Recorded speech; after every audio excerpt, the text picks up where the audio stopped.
अब मैं उसको ऐसा सोच लूँ कि हाँ यार, मैं भूत जो है पिछले जन्म में मैं भूत था, या वास्तव में ऐसी किसी जन्म में मेरे साथ ऐसी घटना हुई थी। या कभी-कभी ऐसे भी सपने आते हैं जो ऐसा लगता है कि यार ऐसा चीज़ भविष्य में जब कभी आता हूँ तो ऐसा लगता है यार 10 साल पहले ये मैंने सपना देखा था, वैसा ही जगह ये लग रहा है। 5 साल पहले बचपन में जो सपना देखा था वो ऐसा लग रहा है, ऐसा भी होता है। तो ये हमारे ऊपर है कि हम खुद जोड़ रहे हैं। सनातन धर्म कहता है, सनातन जो धर्म है वो ये कहता है, ये बुद्धा का प्रिंसिपल है। लेकिन ये लोग हमेशा ही दुश्मनी की बात करते हैं।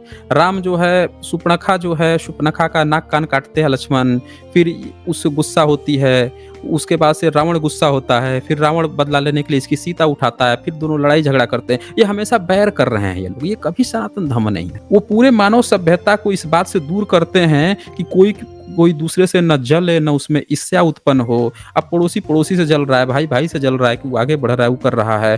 पड़ोसी से जल रहा है, पड़ोसी वाला कैसे आगे बढ़ गया। कॉम्पिटिटर से जल रहा है कि कॉम्पिटिटर मेरा कैसे आगे बढ़ गया। जलन की भावना आ रही है।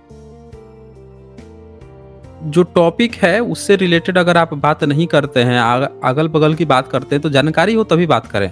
ना जानकारी हो तो झूठ-मूठ का टाइम पास ना करें। अच्छा, यहाँ पे ये अजीम खान कोई आए हैं, इनको मैं ऐड करता हूँ। हाँ जी, अजीम खान, बताएँ क्या कहना चाहते हैं? कैसे हैं सर? हाँ जी, ठीक हैं। जी, बताएँ। आवाज वॉइस बराबर आ रहा है? आ रहा है, ठीक आ रहा है आवाज़ आपका। एसजे सर, वैसे तो मैं एक्स मुस्लिम हूँ, पर वो मेरा पर्सनल है कि मैं क्यों हुआ। एक्चुअली मैं जब मुस्लिम बातों से मैं नहीं कंटिन्यू कर पाया तो मैंने इस्लाम को छोड़ दिया। तो मैं हिंदू धर्म की तरफ काफी मेरा रुझान रहा। ओके। और जब से मैंने आपका चैनल देखा है और मतलब जब से मैं आपको सुन रहा हूँ, तो ये समझ में आ रहा है कि यहाँ भी पूरा पाखंड है। तो मैं मतलब ध्यान लगाता था। जो मेरा मतलब मेन क्वेश्चन है वो ये है कि जब मैंने ध्यान लगाना शुरू किया तो कुछ बातें सामने आई कि ये सब चीजें ही मतलब स्पिरिचुअलिटी ना तो हिंदू धर्म में कहीं मिलती है मुझे, और ना ही कहीं मुझे मुस्लिम धर्म में मिली। स्पिरिचुअलिटी तो कुछ है ही नहीं। तो मेरा जानना ये था कि क्या स्पिरिचुअलिटी का वाकई बौद्ध धर्म से कुछ लेना देना भी है या नहीं है, क्योंकि साइंस तो इस चीज को नहीं मानता। ये मेरा मेन क्वेश्चन था सर आपसे। ओके अजीम जी, मैं इसका आपको उत्तर देने का प्रयास करता हूँ। देखें, अध्यात्म जो शब्द है वो दरअसल बुद्धिज्म का ही शब्द है। बाकी जो रिलीजन जितने भी हैं उनसे उन लोगों का अध्यात्म से कुछ लेना देना है नहीं। बेसिकली जो बुद्धा की जो प्रिंसिपल्स थे उनको ही ये लोग अध्यात्म बोलते थे, और जो लोग शिक्षा लेने आते थे वो इसी चीज की शिक्षा लेते थे। आजकल क्या हुआ कि जो ईश्वरवादी, धार्मिक, पाखंडी, अंधविश्वासी लोग जो हैं, जो ईश्वर के नाम पे, अल्लाह गॉड के नाम पे, इन सब के नाम पर पाखंड, धूर्तता, अपनी कही गई कुछ व्यक्ति विशेष की जो सोच है, उस सोच को तानाशाही, डिक्टेटरशिप, इस चीज़ों को दूसरों पर थोप देना और उसको कह देना कि ये स्पिरिचुअलिज्म है, यही स्पिरिचुअल है, यही ईश्वर ने कहा है, यही सही है।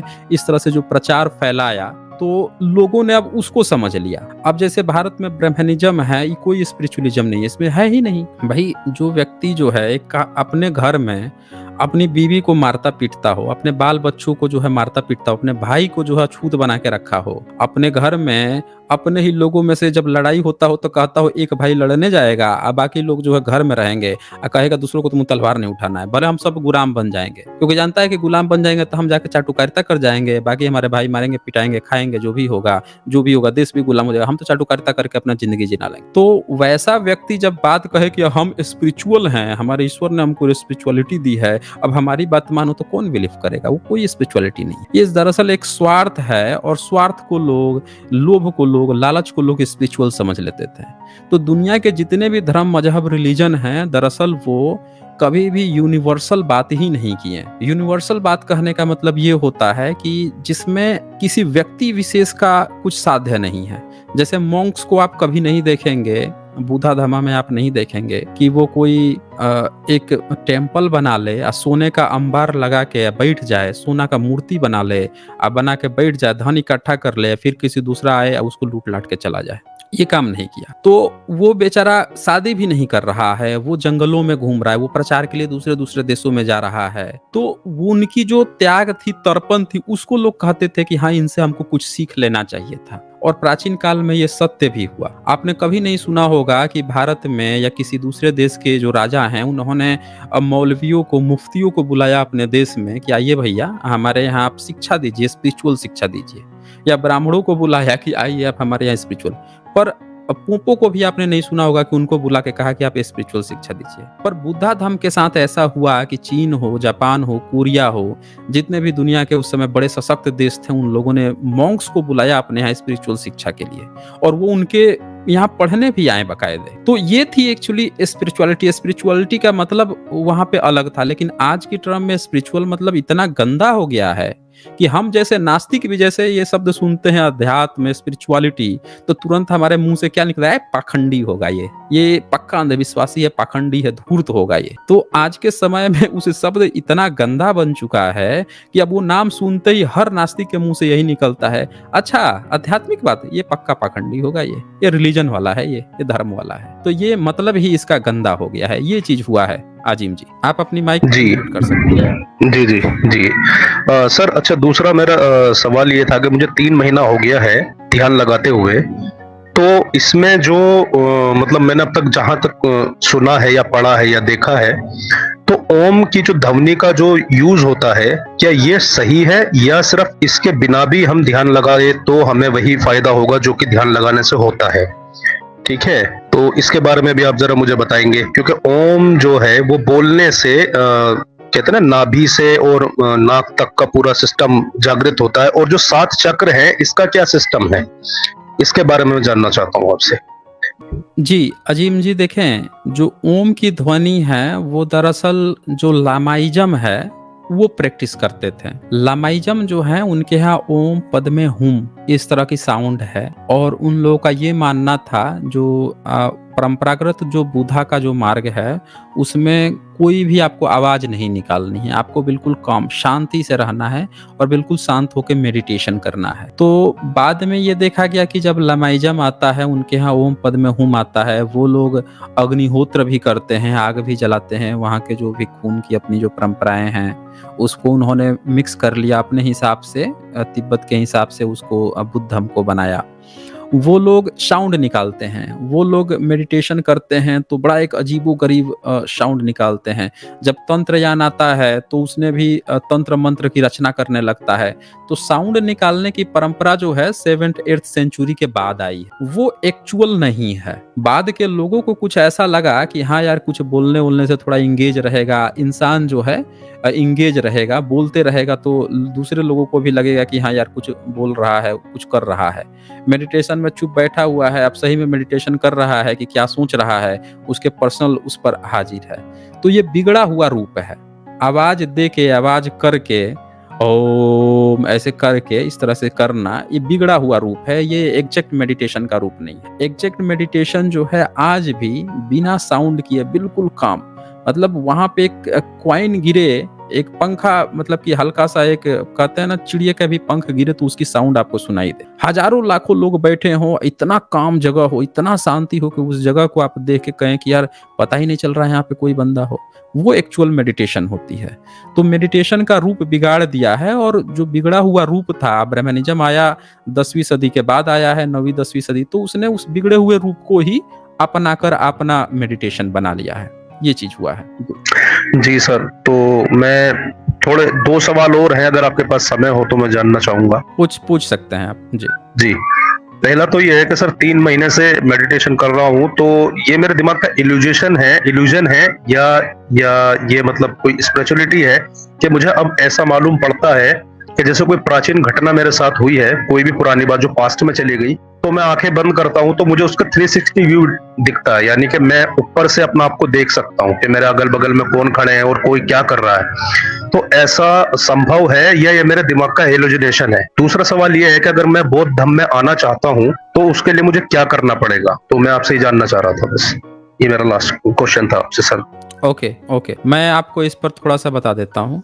देखें, अगर आप मेडिटेशन कर रहे हैं तो जब आप ओम ओम इस तरह की कुछ ध्वनि करेंगे या कोई भी साउंड करके करेंगे तो आपके मन में इल्यूजन भी नहीं पैदा होगा, ठीक है ना, आप वो पैदा ही नहीं होगा। अगर आप मेडिटेशन कर रहे हैं, जैसे बुद्धा जब मेडिटेशन करते थे तो वो शून्य की अवस्था में जाते थे, वो बिल्कुल शांत चित्त में। इसमें क्या है कि जब आप ओम की ध्वनि कर रहे हैं तो आप खुद भी शांत नहीं हैं। आप शांति तो बनाने की कोशिश कर रहे हैं, लेकिन आपका मुंह बोल रहा है, दिमाग भी है, कान भी सुन रहा है, आपका हर शरीर का अंग भी सक्रिय है एक तरह से। तो आप शून्य की स्टेट में तो खैर नहीं जा सकते। इल्यूजन की जो बात है कि आपके मन में तरह तरह के जो इल्यूजन आ रहे हैं, तो कुछ लोग जो हैं, जो पाखंडी होते हैं, जो अंधविश्वासी होते हैं, धूर्त होते हैं, वो क्या करते हैं कि इल्यूजन को पूर्व जन्म समझ लेते हैं। सपने वो पूरे मानव सभ्यता को इस बात से दूर करते हैं कि कोई दूसरे से न जले, न उसमें ईर्ष्या उत्पन्न हो। अब पड़ोसी से जल रहा है, भाई से जल रहा है कि वो आगे बढ़ रहा है, वो कर रहा है। पड़ोसी से जल रहा है, पड़ोसी वाला कैसे आगे बढ़ गया। कंपटीटर से जल रहा है कि कंपटीटर मेरा कैसे आगे बढ़ गया। जलन की भावना आ रही है। देखिए, कभी-कभी क्या होगा कि मैं पहले भूतों प्रेतों के खूब भूतहा मूवी देखता था। जब देखूँगा भूतहा मूवी तो रात में मुझे भूत पक्के आएँगे सपने में। अब मैं उसको ऐसा सोच लूँ कि हाँ यार, मैं भूत जो है पिछले जन्म में मैं भूत था, या वास्तव में ऐसी किसी जन्म में मेरे साथ ऐसी घटना हुई थी। या कभी-कभी ऐसे भी सपने आते हैं जो ऐसा लगता है कि यार ऐसा चीज़ भविष्य में जब कभी आता हूँ तो ऐसा लगता है यार 10 साल पहले ये मैंने सपना देखा था, वैसा ही जगह ये लग रहा है। 5 साल पहले बचपन में जो सपना देखा था वो ऐसा लग रहा है, ऐसा भी होता है। तो ये हमारे ऊपर है कि हम खुद जोड़ रहे हैं। वो एक इल्यूजन बनता है, सपने में एक इल्यूजन बनता है, हम उसको खुद से रिलेट कर लेते हैं, जोड़ लेते हैं कि पुनर्जन्म में होगा, चाहे इस जन्म में अच्छा ऐसा नहीं दिखा प्रैक्टिकली, लेकिन हो सकता है कि पिछले जन्म में ऐसा हुआ हो। तो ये खुद वो धार्मिक पाखंडी अंधविश्वासी जो लोग होते हैं वो लोग ऐसा करते हैं। ऐसा कुछ होता नहीं है दरअसल। ऐसा कुछ भी नहीं होता, ये प्रॉपर अंधविश्वास है। इल्यूजन जो है, माइंड सोच जो है इंसान की, वो बनती रहती है। इंसेप्शन मूवी आई थी, उसमें क्या दिखाया था कि सपनों की दुनिया में एक अच्छे-अच्छे पजल बनाना, हर बार एक नया-नया पजल बनाना, और ऐसा बनाना जो आपने कभी देखा हुआ नहीं। कंसेप्ट यही था। आपकी नींद तभी टूटती है जब आप कॉमन महसूस करते हो। जैसे आपको एहसास होने लगता है सपनों में कि यार ये चीज़ ना हमारे साथ घटी थी, वहाँ पे घटी थी। जैसे आप याद करने लगोगे कहाँ पे घटी थी, तो आप नींद से बाहर आने लगते हो, उस इल्यूजन से बाहर आने लगते हो। तो हमेशा एक नया चीज़ सोचना नई चीज़ है।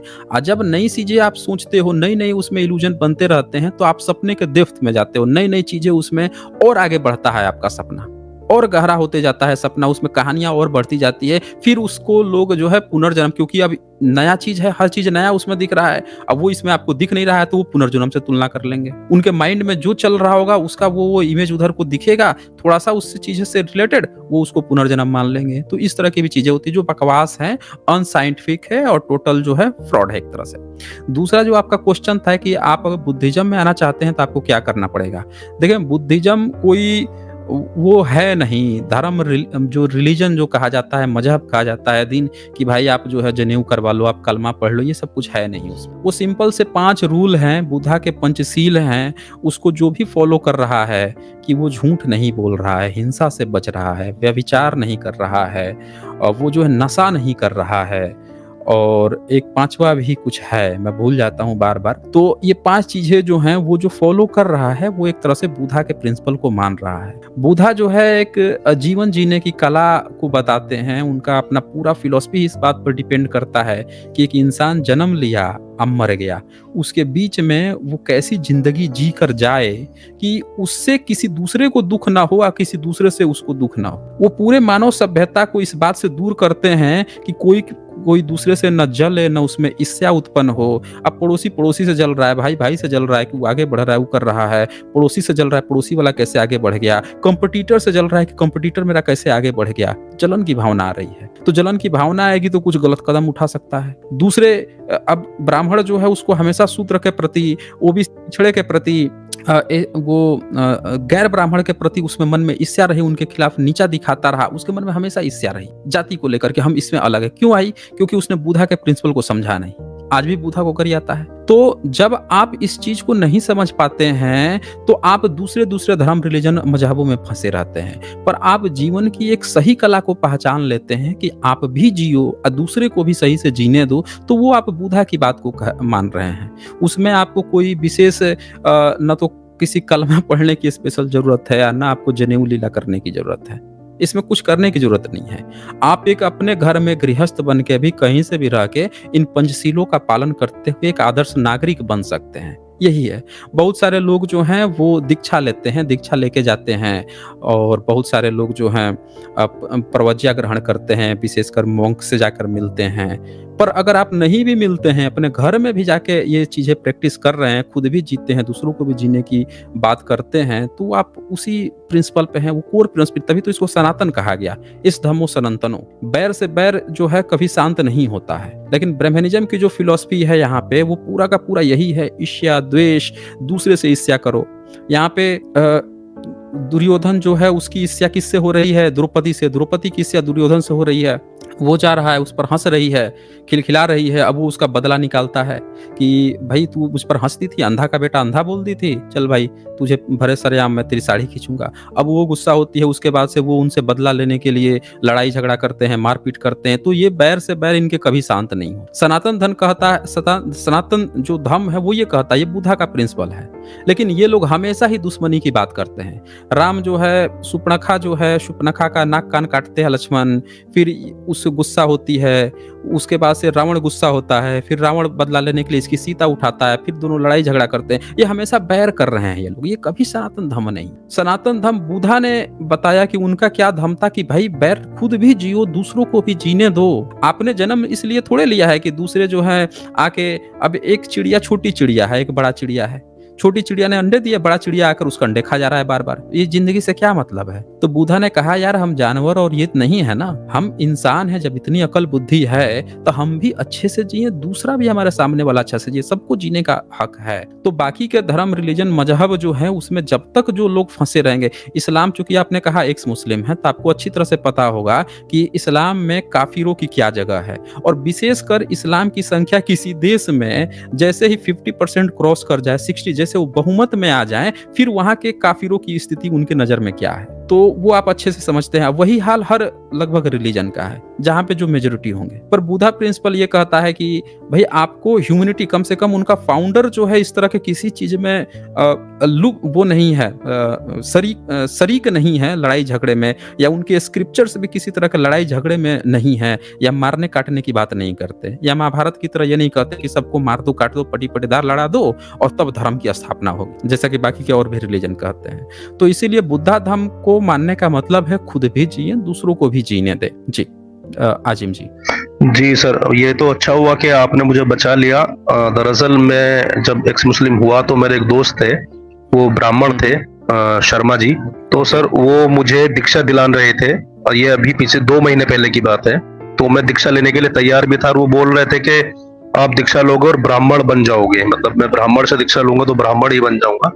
मुझे बड़ा अजीब लगा कि भाई ये तो वर्ण व्यवस्था नहीं है, अगर मैं चलो दीक्षा लेता हूँ तो चलो ब्राह्मण बन जाऊंगा। तो मैंने फिर बहुत सोचा कि बहुत कुछ देखा, तो मुझे राम कृष्ण ये रियल कैरेक्टर लगे ही नहीं। उन्होंने जो मुझे बातें बताई, या मैंने जो इंडियन हूं तो ये सब चीजें तो बचपन से सुनता है, रामायण, महाभारत, गीता के बारे में। तो मैं मानता हूं कि इंडियन मुस्लिम को पूरी तो नहीं मगर हाँ कुछ जानकारी तो होती है हिंदू धर्म के बारे में। तो ये सब पता लगा कि फ्रिक्शनल कैरेक्टर है, क्योंकि अगर साइंटिफिकली देखा जाए तो किसी भी चीज को ये पॉसिबिलिटी हो ही नहीं सकती कि हाँ बंदर जैसे इंसान है, भालू जैसे इंसान है जो इंसान की तरह बात करते हैं, जामवंत वगैरह का उदाहरण है इसमें। तो मैं बच गया सर आपकी वजह से। फिर तो मैंने आपकी जब वीडियोस देखी और जब मैंने सुननी शुरू की, अरे मैं तो कहाँ खजूर से आसमान से गिरा और खजूर में टकरा था। तो अब मैं बड़ा अचरज में हूँ, तो मैं करूँ तो अब क्या करूँ, और मैं मतलब समझ नहीं पा रहा हूँ कि मैं जीवन को किस सिद्धांत पे जीऊं। तो मुझे बुद्धिज्म सबसे अच्छा सिद्धांत लगा, तो इसलिए मैं आज आपसे बात करने के लिए आया सर। मैं क्षमा चाहता हूँ अगर मेरे मुंह से कोई गलत बात निकली हो। नहीं, बिल्कुल, बिल्कुल आपने सही कहा है। और देखें यही हमारा कल्चर है। भारत के भी जो मुस्लिम हैं वो भले ही कन्वर्ट हो गए, ईसाई भी जो लोग कन्वर्ट हो गए, पर जब नहीं कन्वर्ट हुए थे उससे पहले तो हमारा भारत का इतिहास था ना। यहीं के लोग हमारे पूर्वज थे, और भारत तो नास्तिकों का देश कहा गया। यहाँ की फिलॉसफी आज भी जितनी जो फिलॉसफी, एंशिएंट फिलॉसफी पढ़ाई जाती है उसमें ईश्वर है नहीं, नास्तिक दर्शन कहे जाते हैं। तो इसीलिए यही हमारा कल्चर है, श्रमण कल्चर है। और अपने कल्चर की बात करना जिसमें अंधविश्वास नहीं हो, पाखंड नहीं हो, ये कहीं से भी बुरा नहीं है, इसमें कोई गलती नहीं है। तो शुक्रिया आपका अजीम जी, आप जुड़े हैं, आपने बातें रखी। और जी सर, हमें एक खुशी है लास्ट बात और काफ़ी मैं चीज़ें समझ रहे कह सकता हैं। हूँ। जी। एक्चुअली क्या है कि सर हम वाकई कन्वर्टेड हैं, हम मुस्लिम में भी ओबीसी वर्ग से ही आते हैं। तो मैंने जो हमारी वंशावली है, उर्दू में उसे हम बोलते हैं सिजराए नस्ल। तो हमारी एक वंशावली है जो कि 10वीं पीढ़ी पे जाकर के शूद्रों से मिलती है। तो जब मैंने ओके। अपने बड़े बुजुर्गों से पूछा कि भाई हम कन्वर्ट क्यों हुए इस्लाम के अंदर, तो उन्होंने दो बड़े मेन कारण बताए। पहला कारण तो ये था कि जो मुगल थे वो हम पर ज्यादा टैक्स लगाते थे, हिंदुओं पर या नॉन मुस्लिम पर, जिसमें कि टैक्स नहीं दिया जाता था तो जमीनें कब्जा ली जाती थी। दूसरा ये था कि हम लोगों को मंदिर में या कहीं पर भी हमें घुसने नहीं दिया जाता था। तो इन दो वजह से हम कन्वर्ट हुए। और इंडिया के अंदर 90% जो शूद्र कन्वर्ट हुए हैं वो इसी वजह से हुए। क्या ये सच है? बिल्कुल सही है, बिल्कुल सही है। ये जी बिल्कुल सही है, इसके बहुत सारे सबूत हैं, मैं अपने पहले के स्ट्रीम्स में भी दिखा चुका हूँ। ऐसे बहुत से सबूत जी और जी एविडेंस। जी, जी ठीक है जी सर, अजीम तो जी, ओके। शुक्रिया आपका, धन्यवाद। हाँ, हाँ। मैं आगे भी जुड़ता रहूंगा आपसे। कोई अगर मेरे मन में कोई बात होगी बुद्धिज्म के लिए तो आप मेरा हुँ। मार्गदर्शन करें। जी, जी। ओके, ओके, शुक्रिया। जी सर, धन्यवाद।